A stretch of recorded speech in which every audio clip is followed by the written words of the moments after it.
call has been forwarded to an automatic voice message system. At the tone, please record your message. When you have finished recording, you may hang up or press 1 for more options. Hey, goddamn Gino O'Malley. Now, I know you're not going to stop talking on your goddamn podcast, so I might as well tell you the story about when I went to Burning Man. And yes, I did go to Burning Man. I didn't know what it was. I thought they were going to burn a different kind of fella. But I got there, and most of what I did, I spent most of my time in the orgy dome doing and trying to sell.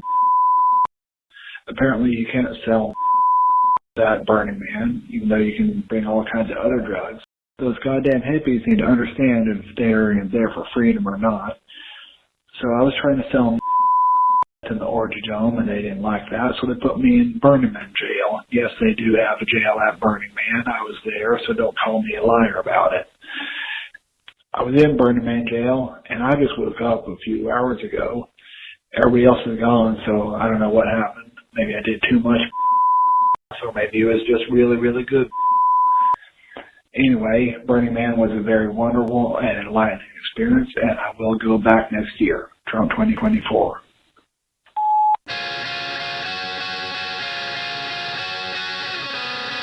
You're in big trouble, though, pal. I eat pieces of shit like me for breakfast. You eat pieces of shit for breakfast? No.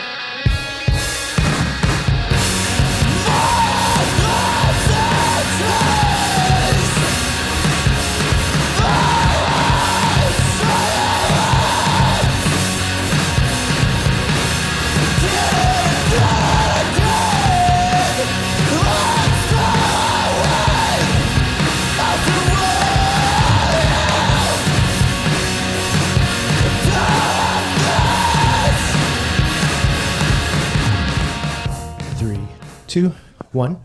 Welcome everybody to Breakfast of Champions Season 1, Episode 21. I'm joined by my third co-host, Kevin O'Malley, here at Fort Worth Folk Company. Third co-host, Kevin O'Malley. We also have a gentleman here, obviously right down the center, who is a UFC fighter, a very entertaining individual, and we just appreciate him blessing us with his time, Abdul Razak Alhassan. And thank you. Assalamu alaikum, my brother. Wa alaikum salam. I didn't know you're Muslim. I'm not, but I appreciate you, and I appreciate all things. I'm a traveler, east to west and back and forth. So I just wanted to make sure that you're welcome. I know a little bit about you. Seen a lot of your fights, and I'm very impressed by just everything that you've given to the UFC so far. Your emotions, your vulnerability, your attitude towards just getting after it right in the first round is just super exciting. And thank you for joining us. Really cool to have you here with us. Thank you for having me, bro. Yes, sir. Right off the bat, we do what we call lightning round questions. We want to kind of get to know you and your personality a little bit before we kind of delve into some deeper questions. I've got your enemy right here. I was showing him.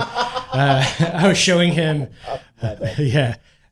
That's the one thing I said. One of the things that is like, What's that? Can I curse? Yeah, of course. Okay. Yeah, fuck that guy. Say whatever the fuck you want. Yeah. I know. Buckley's a bitch, right? He's a bitch. Yeah. He's fighting this weekend, right? Put that closer to your mouth. Or I think he's fighting this weekend.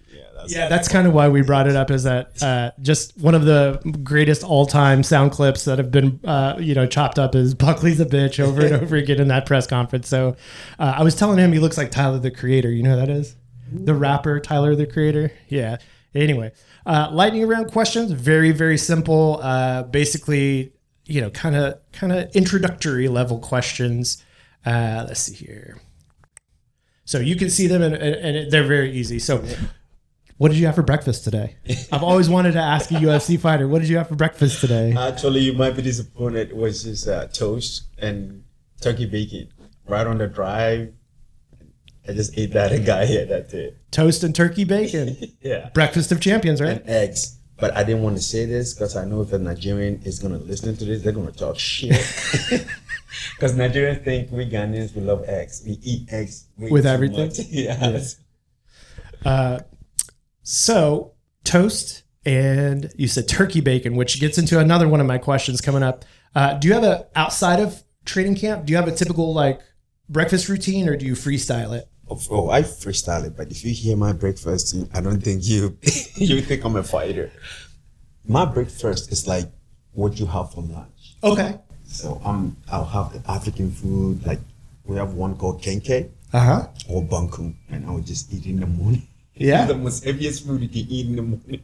We talk about this all the time. Some of our favorite morning foods: cold Chinese food, cold spaghetti, cold pizza. Some of that stuff sometimes really you need that in the morning, especially if it hits you very good too. Yeah. So. Do you have an all-time favorite breakfast cereal? Do you eat cereal or do you like cereal?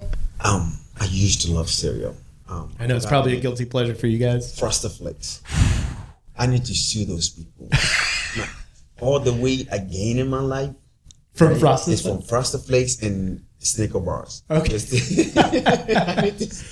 I heard this really good story. There was a assistant production director on Ali, the movie Ali, with Will Smith and Jamie Foxx and all that. And whenever they got over to Africa, the head trainer of Will Smith said, "We're in training camp from the top to the bottom, the director all the way down to the grip. You're going to get up and do road work at like 4:00 in the morning with us. And you're going to, eat like us, boiled chicken at night, that whole thing." And so this assistant director just couldn't take it anymore. He was like, "I can't take it. Please send me one Snickers bar." He phoned up a friend from the States. He's like, "I need you to send me one king size Snickers bar. Make sure that you wrap it up good and make sure that nobody kind of sees it." Yeah. So his friend wound up going to Costco and buying a giant box of king size Snickers bars.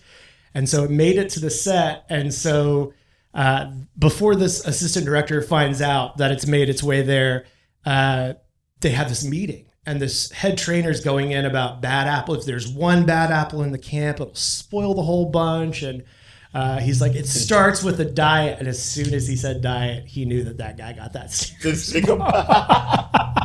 So Snickers bars will get you in trouble on the set of Ali or in real life. That's for sure. I don't really celebrate birthdays. But there was one time when I celebrated birthday, you asked me what I want. I said, I want Snickers bars. So I got this box of a whole Snickers bars. And I put it right under the bed. I'll watch TV. Yeah, I ate the whole box of cereal in the city.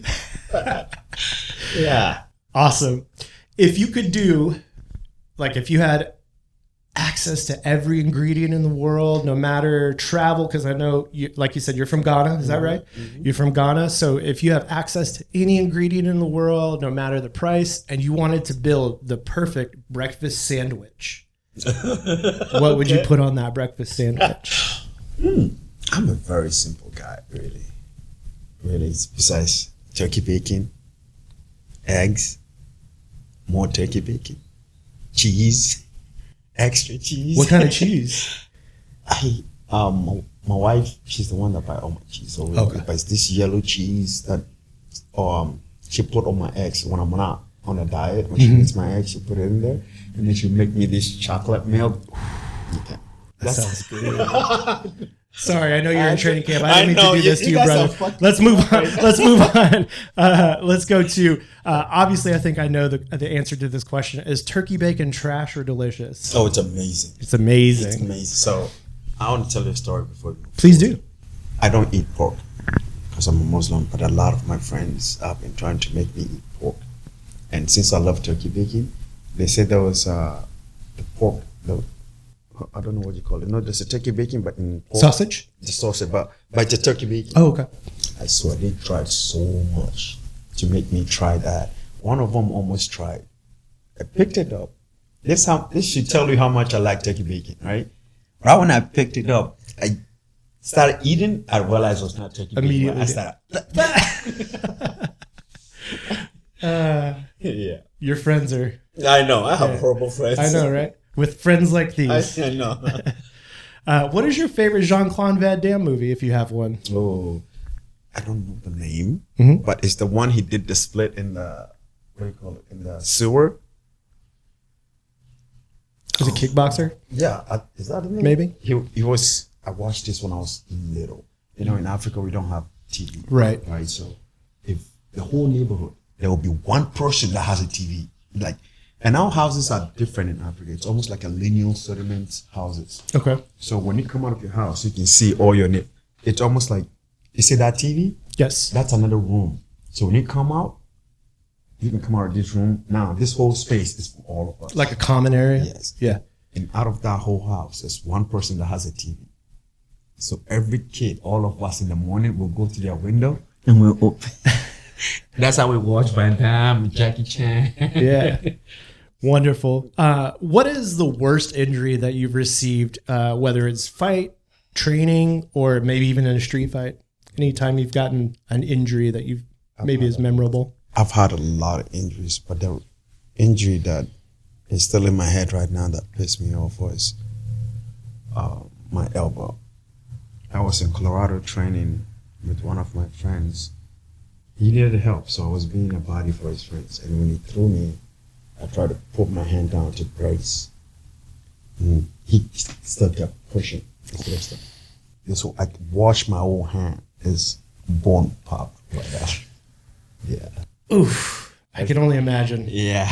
That's the worst. Posting and then having somebody basically break your I elbow with literally that saw post. the bone.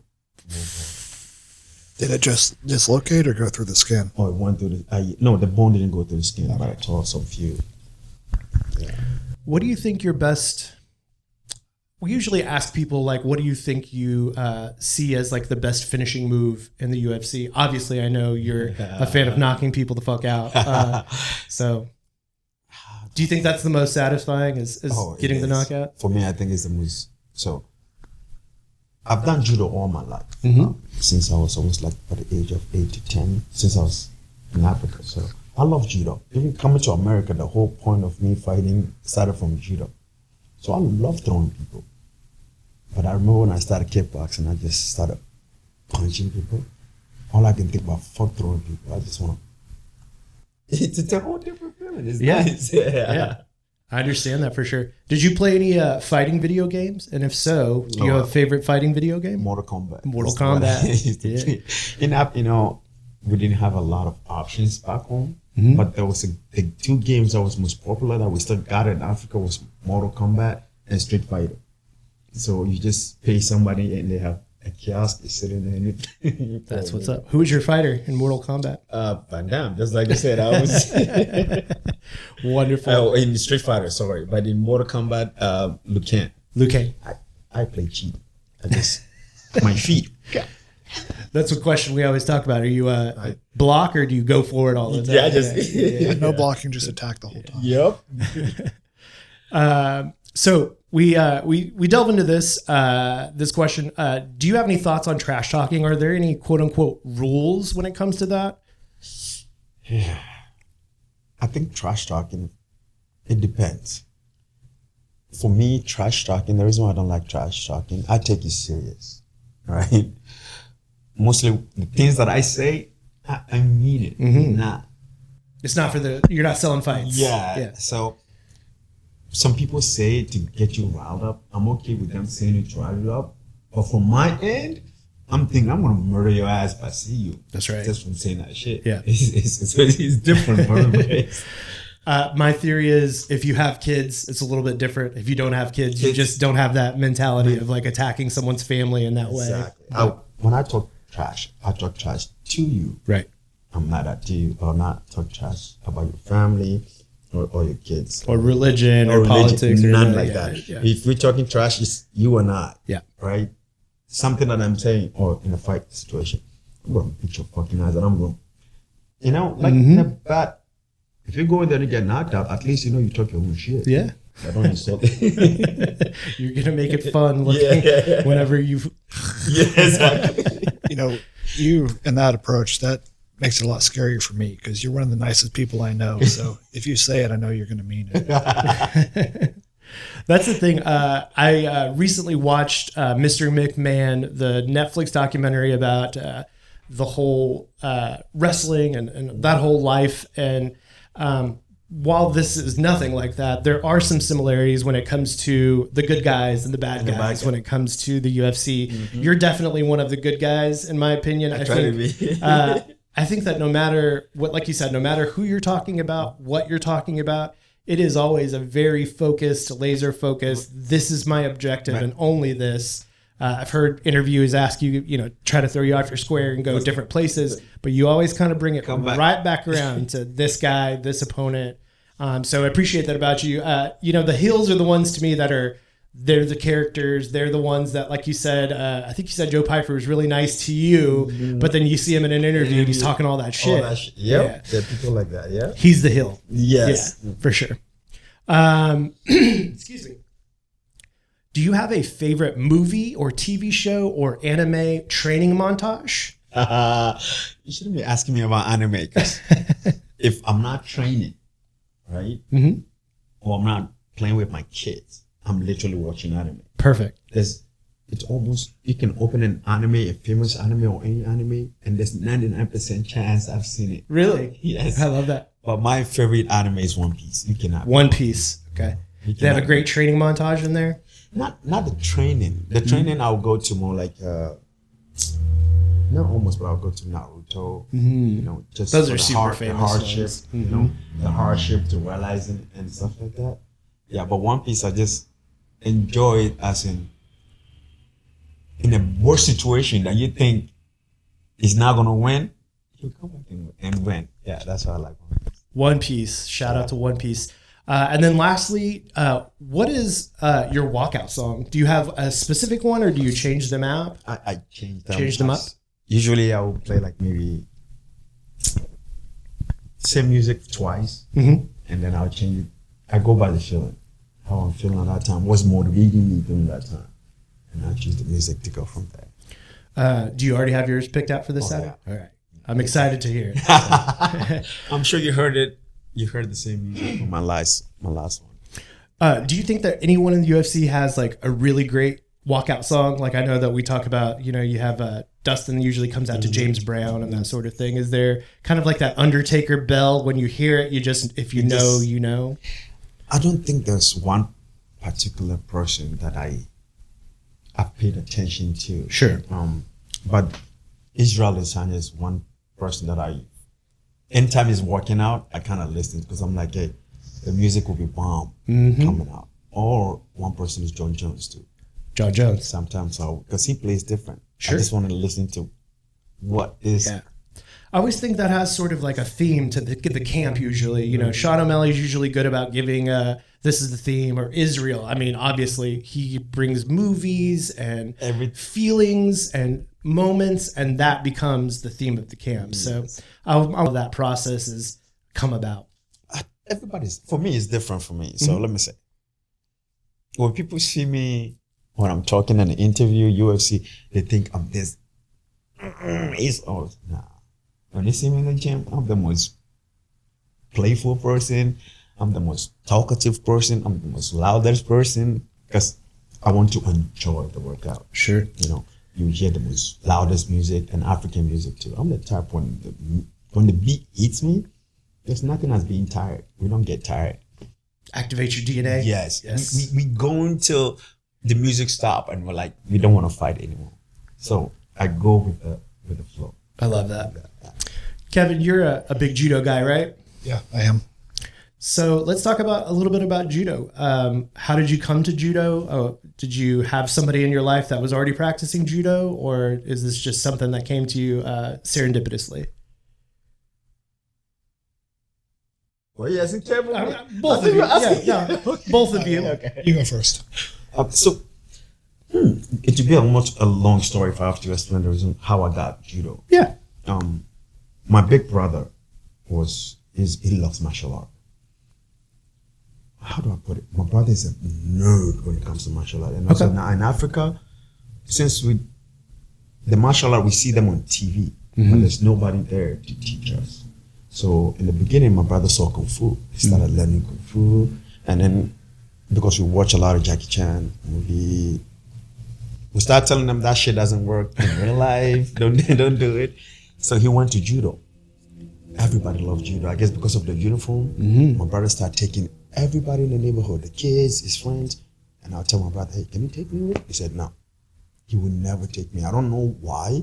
Either he's trying to protect me from doing it, but I think from my perspective, My brother think I'm too hyper to do that. Oh, okay. Right? Or I'm going to embarrass him. Okay. Or I'm Different gonna, personality. Yes. Or I'm going to learn it and use it to beat somebody else. Right? So he didn't take me. One day he was going to training.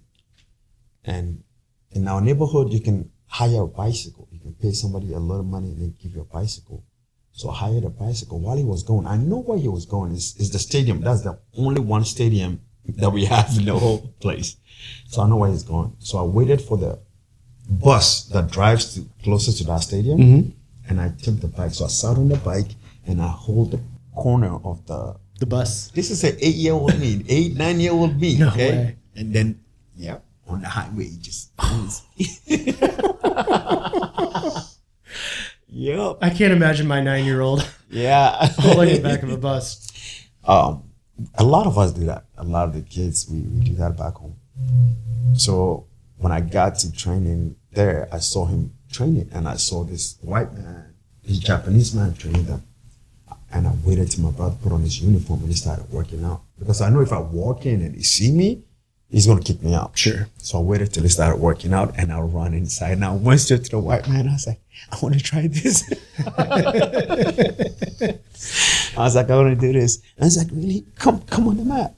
And then he got me on the mat. He started teaching me the basics of falls. My brother was pissed off. Like, he's training. I can see from the side of his eyes. I'm like, what the fuck? I'm going to murder you. He wanted that for himself. Yeah. But that's how I joined. But later on, he stopped. But I loved it. To be honest, I know I went into judo for the wrong reasons. But I'll end up loving judo. I went to judo because I want to learn and be strong and beat other people. And not just that, later on, I wanted to come to America. Right? And I found out that a lot of people get the opportunity to use the judo to travel outside of the United States. So I'm like, okay, this is my ticket. That's your ticket. So I went. My brother quit. I didn't quit. Within like 2 years and 3 years, God blessed me enough that the Japanese coach, he saw the potential in me, or he saw the heart in me. So it's like, hey, there's either 3 or 4 of you. I'm going to train them as extra camp. I wasn't even invited, but because I was coming every time and also dedicated, I joined them. Anytime they're training up there, the coach realized how good I was. Yeah. Within a few years, I joined the national team. Undeniable. I was beating everybody. I was so happy. As my first competition, I remember the bigger guys, the people who were saying they were going to win. And I'm sitting down there freaking out. I wiped all of them. All of them. Since then, I was like, I love this game. I love this feeling of just prove me. I'm going to prove you wrong. Tell me I'm not going to do it, and I will whoop it. Since then, I've loved judo. Wonderful. Yeah. That's how I was able to get into it. I love when people have like an origin story a little bit, you know what I mean? Especially when it comes to a martial art, because it is a very special thing, especially young men, whenever they have no idea what they want to do with their life. And then all of a sudden it's like something clicks. Yeah, it clicks. And then you're like, okay, this also bleeds into the other parts of my life. I can be disciplined. I can have respect. I can show other people who I am through, you know, talking or physical or whatever the case may be. How did you get into judo? I was probably around the same age as when you started. There were a few kids in my neighborhood that we were friends with and family friends that were doing it. And I was, you know, big into pro wrestling, but not very physically active. So my parents put me in it that way. And I did it for a few years. And then, you know, when I was a teenager, got kind of fat and lazy. So I quit for a while. But then my last year of high school, we got a wrestling team. And I joined and made it. And then that got me back into judo like my next year, first year of college. But the big kind of turning point for me was, you know, after wrestling, I started having dreams about judo every night, which that got me back into it. And once I got back, I just realized I was going to be doing that the rest of my life. Something about it I knew was right for me. I love that for you guys.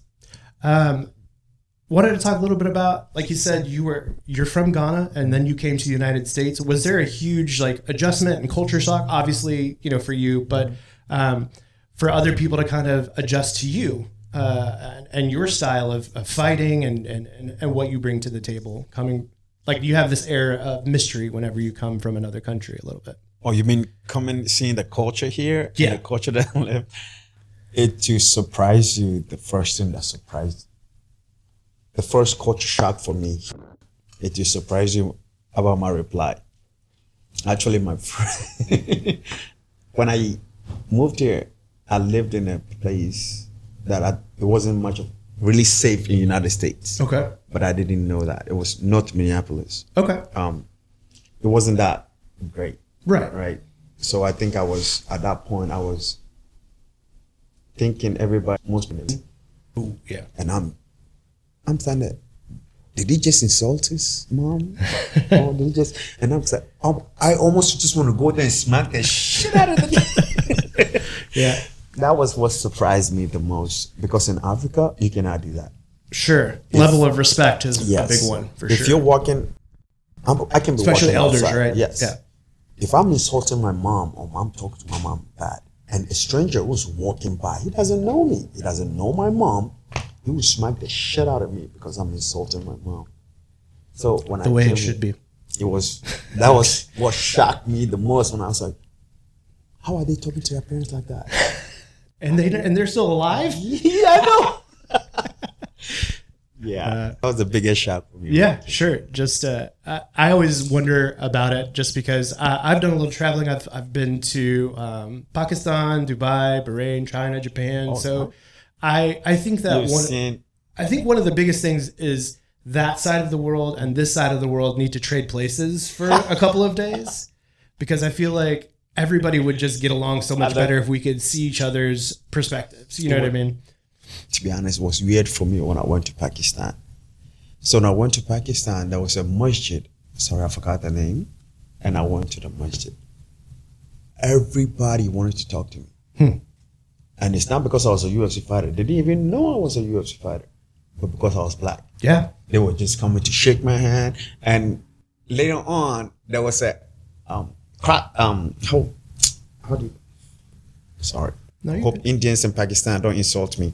What do you call that? The sport that in Pakistan? Cricket, Yeah. Yes.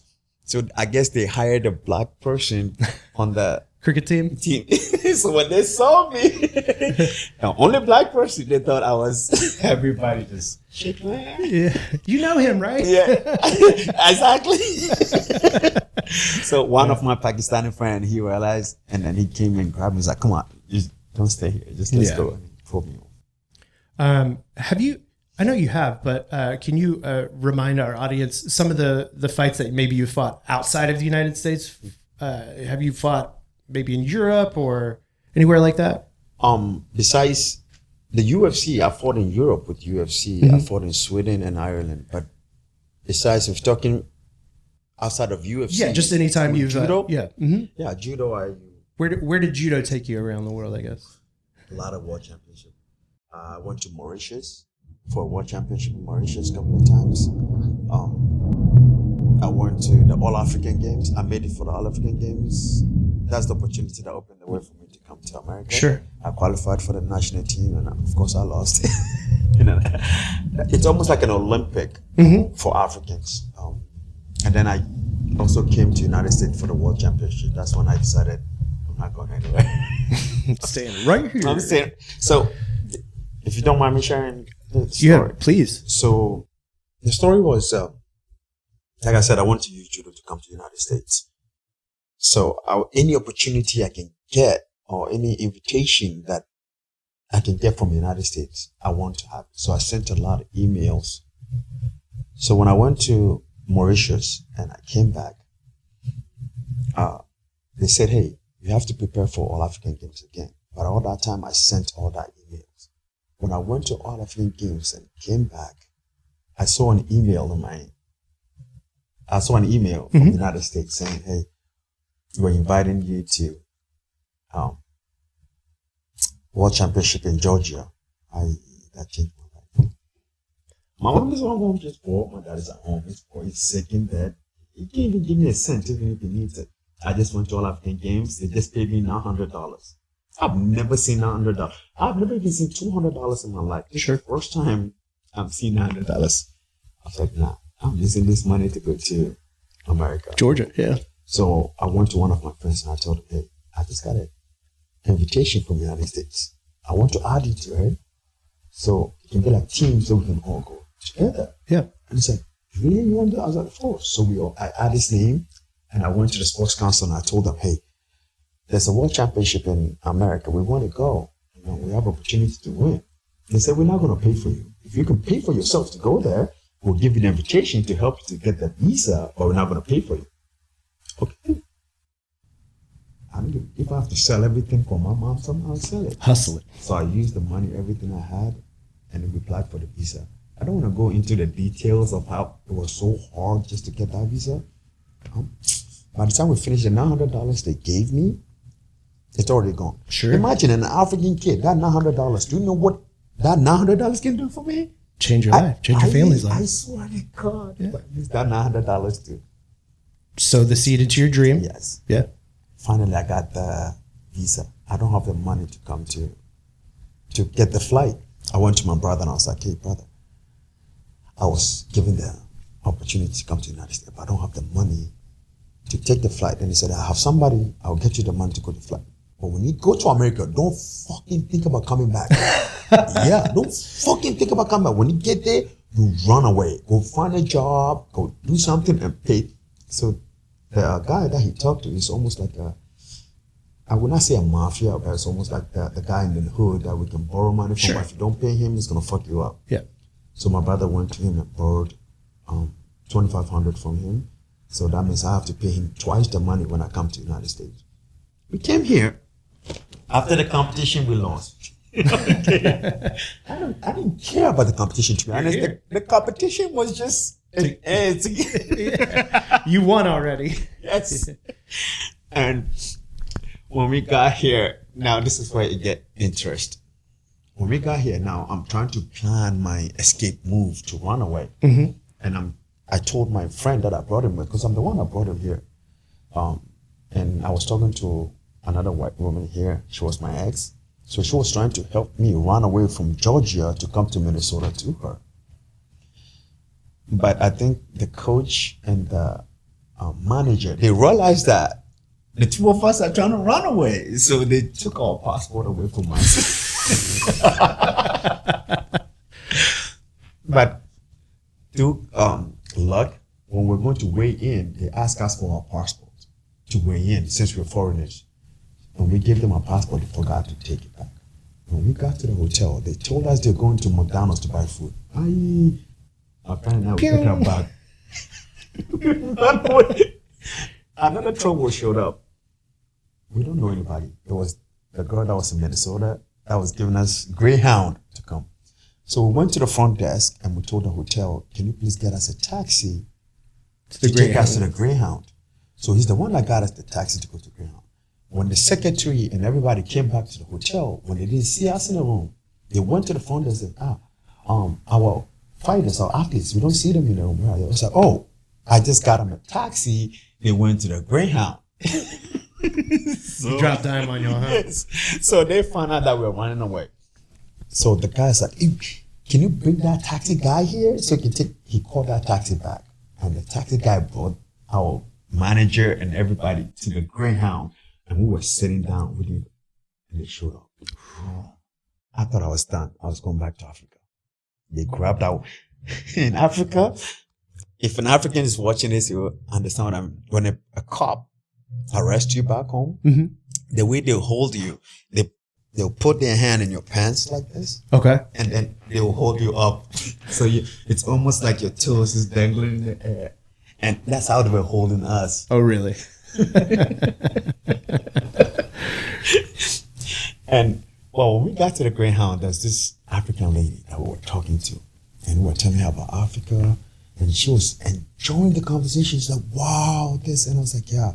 But the good thing is we told her the honesty. Mm-hmm. We told her this is our first time in the United States. We just got opportunity. So we're trying to run away to make a better life for ourselves and our family back home. So she was supporting us. So when she saw us being grabbed by them, she came out like an angel. Oh, she's like, you motherfucker. You better let them go right now. Oh, fuck you up. And she's like, give me a second. I'm going to call the cops. And I started freaking out. Please don't call the cops. So I thought, I'm gonna deport her too if you call the Right. cops. She's like, babe, don't worry, I got you. They motherfucker, they cannot get you. She went and called the cops. The cops showed up. The cops talked to our managers and it's like, give them their passport back. If you touch them, I'll arrest you. So the best happiness in my life, even till today. That relief that I felt that day, I don't think I've ever felt that relief. Yeah. Your life just Yes. it flashed before your eyes and then immediately changed into I sat in the ground station, I never looked back. That's how I'm here today. Wonderful. What a story. When you got to Minnesota, what was the transition from that to where you are now with MMA? So when I got there, you see, God has blessed me in good ways. Like I said, opportunities. Before we started this, you know, I said opportunities. You don't know who you meet. Yeah. So my ex, their head chiropractor, was a judo coach, right? So she was talking to her chiropractor. It's like, oh, my boyfriend is this. Is like, okay, hey, I'm a judo coach. I have a judo gym. Why don't you bring him to my gym? So I went to his gym, and I wiped everybody on the floor within the gym. And since then, it's like, hey, why don't you join my team? So I joined his team. He paid for my travels. I'll compete. Because of him, I have so many medals at home through United States because of him. Yeah. And that's why I met Steve. They hired Steve over there. Yeah. And that's when I transitioned to Texas. Beautiful. When did you arrive in Texas? It's been like, what, 10, 12 years now? So, Because you were in Denver before, is that right, for a little while? I was in Minnesota. Minnesota, okay. And Johnny Hendricks, they were going to hire Steve, my kickboxing coach, to come and train Johnny Hendricks here. So he told them that he has a fighter, which is me, and he didn't want to leave me there.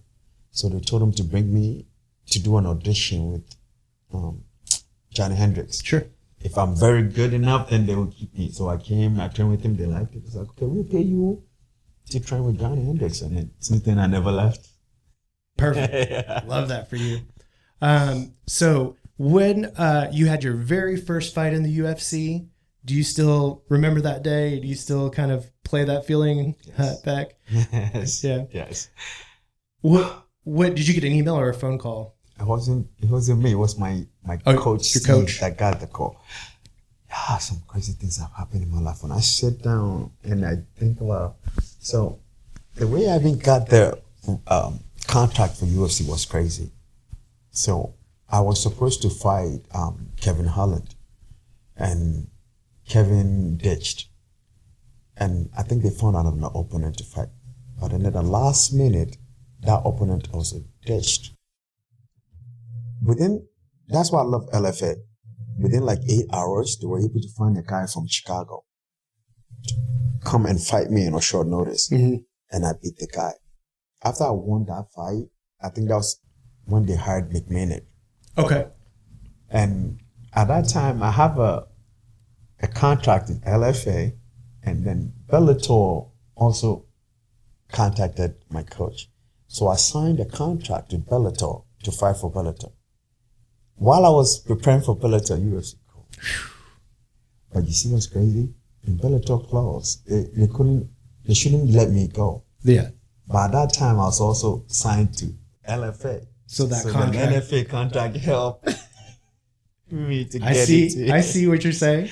Yeah. So that's how I was able to get into a UFC on that short notice. Mick Vayner's that guy. I really appreciate that guy. As far as from a fan's perspective, he's done a lot of great things for the UFC since he's joined. So Mick Vayner, I hold so much respect for Mick Vayner.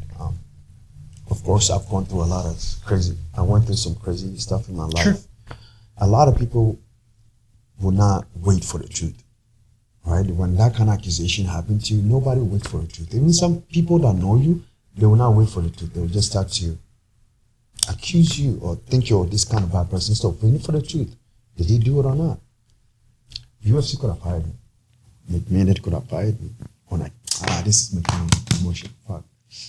When I came back, I lost 3 fights in a row. My mind was not even there, not even one time. Look, all the fights I lost to today, I can sit down, I can tell you, I don't remember almost 70% of this fight. My mind was so clouded. So crazy. I swear to God. Most of my fight, I don't even remember walking in that ring. After the case and everything came, and I don't remember working in the ring. My man was fucked. He could have fired me. Right? He didn't. He gave me a contract. Even on the losing streak, when I won one, he gave me a contract. That man helped me save money. I'm gonna stop talking before I cry. No, it's okay. He helped me look after my family, because when the case happened, literally every money I had, everything I saved went to that. Yeah. Everything went to that. Yeah.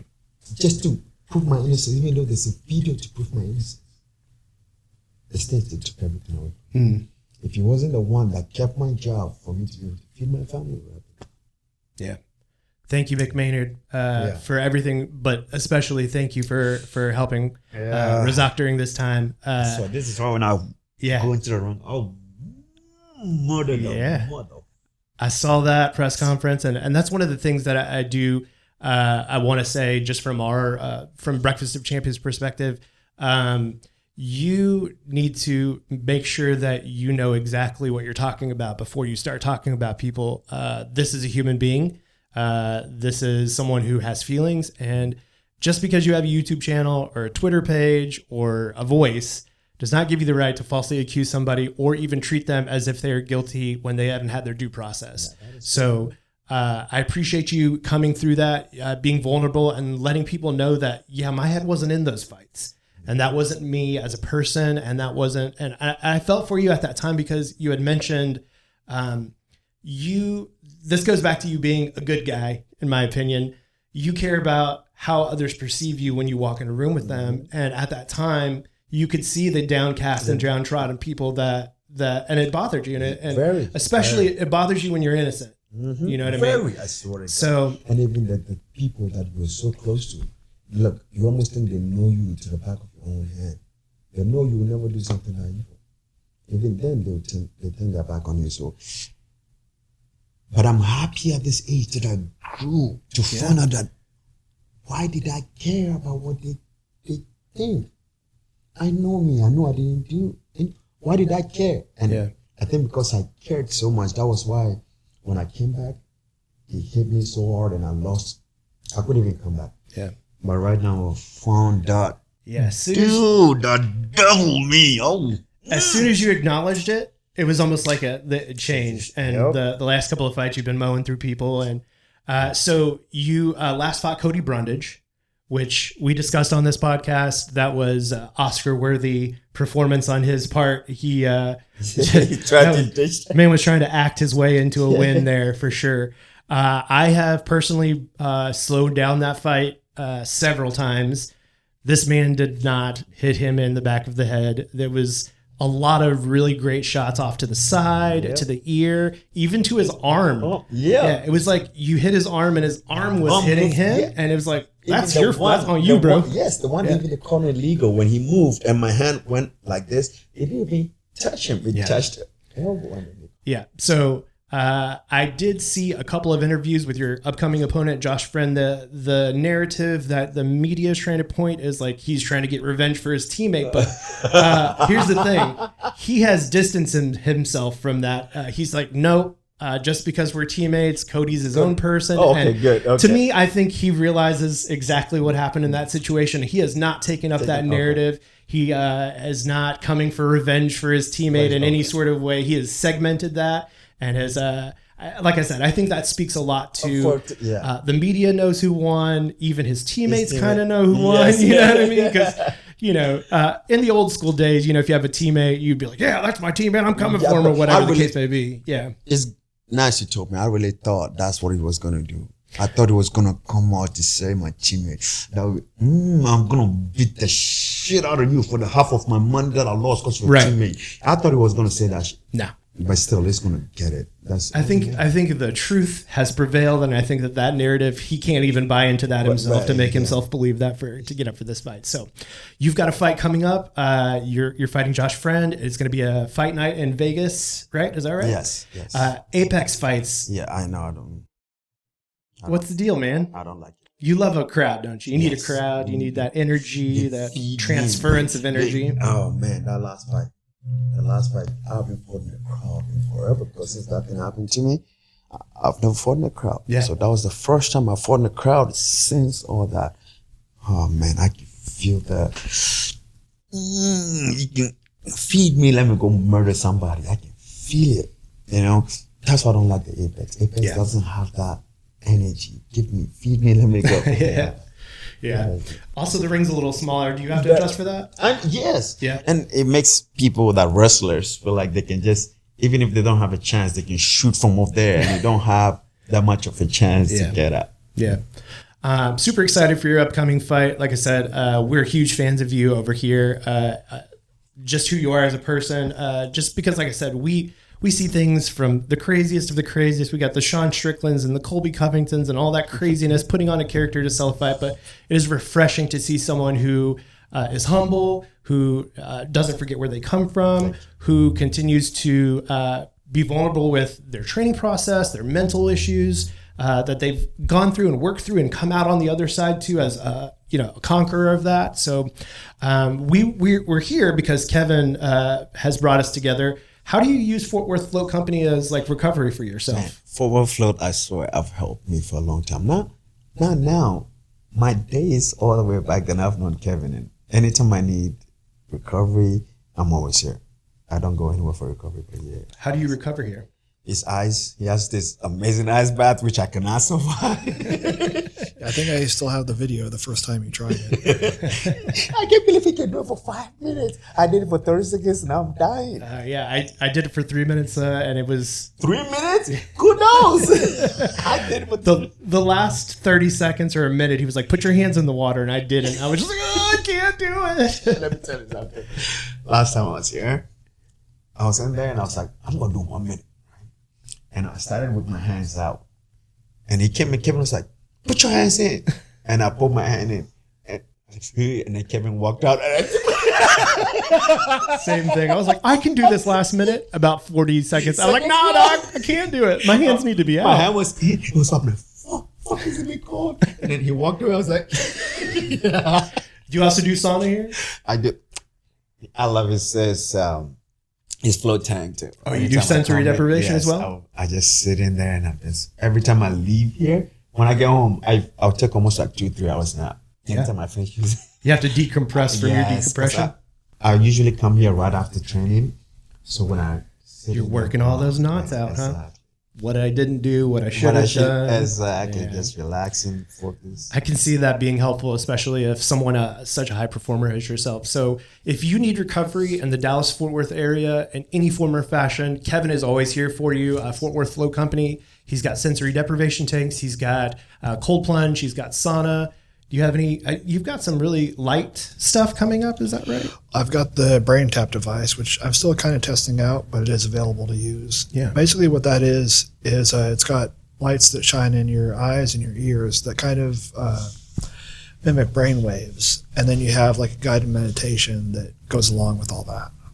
Perfect. So, like I said, if you need recovery, or even if you're not a UFC athlete, if you're just a regular Joe like myself and you want to conquer your inner bitch and try out the cold plunge, that's available here for you. This place is always. This is what I love about him. He's so knowledgeable when it comes to this. And coming in, it's like, yeah, this is going to help this. Your muscles, fatigue. It's like, man. He's done the work for you. Exactly. I'm like, don't even say much. Just tell me where to go, and I'll just go. Yeah. So, where you're training out of? For right here, Metroflex. Metroflex, that's right. I wanted to say Fortis because you were there for a while. I've been there before, yes. So Metroflex and War Room. Wonderful. Inside Metroflex is a War Room MMA in there. War Room MMA. Okay, excellent. And so lately you've been, like I said, you've been really focused on being patient in your fights. I've heard that word being brought around, as far as like a mantra. Is that something that's hard for you just because you are so intense and you are like you've got to keep that in check a little bit? I'm tell you this now. Fuck the patience. Fuck the patience. I'm not. I noticed things about me, and I think as you grow up, you realize you. Why are you trying to change you? Sure. And I realized that I love the chaos. I love the getting into the fire. You're getting excited. you know, I like it. That's the simplest way I can say it. Do you think that's just your personality or your experience with judo having to be so decisive and it can win so fast? Exactly. I think it's because of the judo. Because judo is always like throwing, win, and also this a match right after a match. If you win, the more you win, the more you're fighting, right? Yeah. So you want to finish the match as fast as possible. Conserve some of that, yeah. So you can fight for the finals.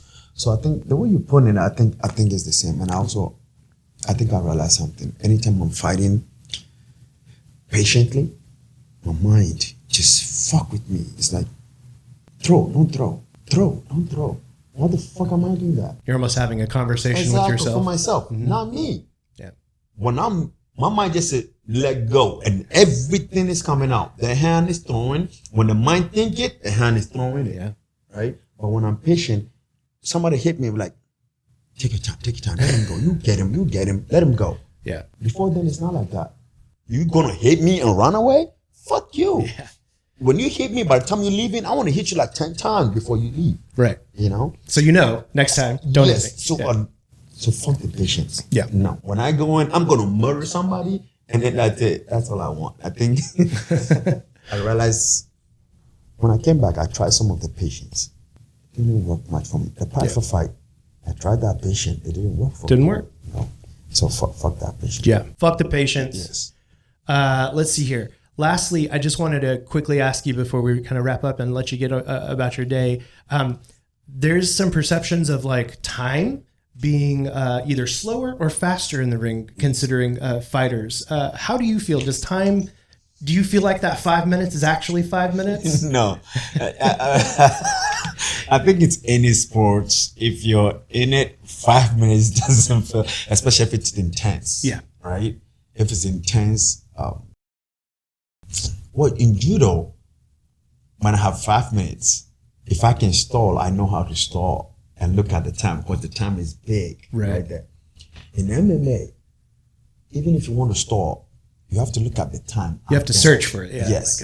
So it's hard when you're thinking, I fought for like 2 minutes, right? There should be 3 minutes left. That 2 minutes is only like 10 seconds. I've often wondered that. Yes. I just know that like in regular street fights, you either like everything's in slow motion. So then like getting into a high caliber, high performance situation, it almost feels like a similar thing. Your adrenaline is all the way up, and so your perception of time is kind of gets weird. Because even when you're hitting pads, sometimes depends. Or your coach will hype you up. Let's go. And then the last 30 minutes, the last 30 seconds, you go all out. In your head, you're feeling it, right? And all of a sudden, yes, coach, 20 more seconds. What the hell? I've been throwing like 100 punches. How is that? Because you're in that zone, you know? For sure. So weight cuts, not your favorite thing, probably? No, I don't think anybody likes it. Yeah. So is there anything that you do that's different from anybody else? Do you start earlier? Do you use sauna suits? Do you just come to Kevin a whole lot? Do you just do everything that everybody else does? It depends. For me, I go with how I'm feeling at that time. But I usually use like sauna. Yeah. Or even, like you said, his float tank. I use it to lose weight. When I come and I sweat. Yeah.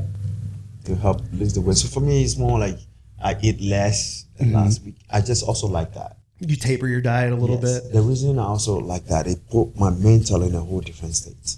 When I almost starve myself, almost hungry dog. Yeah, I get pissed off and I blame everything on that guy. So on the fight day, when I'm able to get some food, go murder somebody. Yes.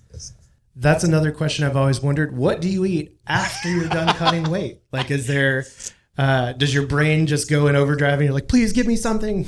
Everybody's different. Yeah. I think it just depends on whoever it is. But they always tell you to try and eat something that's healthy. Don't eat greasy. Yeah. At least till after Saturday night. Right. Because if we eat too much greasy, it's going to affect you that day. Yeah. So for me, rice. Rice. I'm a binge eater on Saturdays. Yeah. So I'll buy a lot of rice or pasta. Every 10 minutes you see me eating. 10 minutes. 10 minutes. Or there's a kenke. Remember when I told you I eat kenke? Sometimes I'll buy cake. It's so heavy. It's an African food. It's very heavy. Full of. Is it a meat or is it vegetables? No, this is corn. It's made out of corn. Okay. Corn and cassava. Ah, okay. But when you eat it, it's very heavy. Yeah. So I can only eat a little bit of it and I can be full. When I eat those foods, when I go to sparring, I can spar all day and I'm not feeling like I'm tired or fatigued or I need to. Sure. It gives you the energy you need. Yeah. Is that a traditional Ghanaian breakfast? It's not a breakfast, but everybody. It's almost tell like us about traditional Ghanaian breakfast, because we've had Seth Gilmore on the podcast, and he spent time training in Thailand at Tiger Muay Thai, and just let us know kind of like the typical breakfast routine in Thailand. I kind of want to see, like, if you were, let's say, a middle class person in Ghana, if that exists. Okay. Relatively to this area. I don't know any middle class. You know, I didn't mean to say that way. That's insensitive. But I just more meant like, I don't want to talk about like the extremely poor or the extremely rich. Just kind of, you know what I mean? In Africa, you know how there's middle class and there's small class. It's almost, there's none like that. Yeah. It's almost like, in your neighborhood, it's almost like everybody's poor and there's now one rich guy with that big house over there. I don't want to know what that guy is. I want to know what you guys. Yes. So it's like that. It's not. Yeah. So there's no middle. It's not like you're poor. That's kind of why I noticed that when I said that. I was like, wait a minute. That's more here. Not I'm there, sure obviously. there's middle, but we don't see them. A lot of them hide them too. Because in Africa, anytime you have a little, all the poor ones, we're going to come to you and take from you. So if you're in the middle and you're doing better, you need to hide it and pretend as if you're part of the poor. Some people do that. Yeah. Or else everybody's just going to come and take from you. Since you had that. Sorry, I lost my No, you're fine. Just traditional Ghanaian breakfast. So I'm not gonna say the poor, the rich ones. The traditional is porridge. Porridge. Okay. The easiest name I can say is called cocoa. Cocoa, and then there's like this. We call it kose. It's a cocoa and kose. Okay. it's so good. I don't know how to explain. It's a porridge with the kose is almost like a donut. Okay. It's not a donut, but it's heavy, but it's almost like a donut. Like a dense bread. And then they fry it. Oh, fried bread? Yes. So and then they'll put I'm trying to remember the name. Nuts. Sorry. Oh, okay, nuts. Yeah. They'll put nuts and sugar in the porridge. Ooh, okay. And then they stir it up, so you eat that. Take a bite of the bread, a little bit of porridge. Oh, man, now you guys are making me hungry. Sorry, again, I'm so sorry. This is the worst possible time to be interviewing a UFC fighters during weekend, especially for our podcast. So for me, that a lot of us, that's our breakfast, because right when you get up, it's already set up on the street. There's a lot of vendors. Like when you get out of your house, there's the porridge lady sitting over there. So everybody, your father will send you over there, your mom will send you. And you buy a lot of porridge, you bring home. Have a feast. Yes. Yeah. So. I'm going to have to, that sounds really good. I'd like to try that for sure. It is. All right, guys. You guys make me want some African food. Go ahead and wrap you up for today. Thank you again. I appreciate you stopping by and giving us your time. Much luck to you and everything that you do. Definitely, we will be watching you and cheering on for you. And I think you're our new favorite fighter. Thank you. Yeah, Thank you. Yeah. Hopefully, after this fight, we'll talk to Kevin. We'll come back and have another interview. So that way I can go into details. Yeah. You can ask me more how I lived, how I grew up. Yeah. So you're welcome. You're welcome anytime. Anytime you have anything to promote or if you have something to say. It was very fun. Yeah. Thank you. I appreciate you. And I'll say, I don't watch UFC much because I'm just not that interesting to me unless I have some kind of emotional personal connection. So every fight he has, I'll watch that. Yeah. We did a like a simulcast during Noche UFC, and Kevin joined us, and we went for like 4 hours watching the UFC. It was just, by the end of it, we were just so tired. That is the kind of podcast. After this fight, we need to do those kind of long podcasts. Yeah, let's do a fight companion. Yes. Yeah. We can.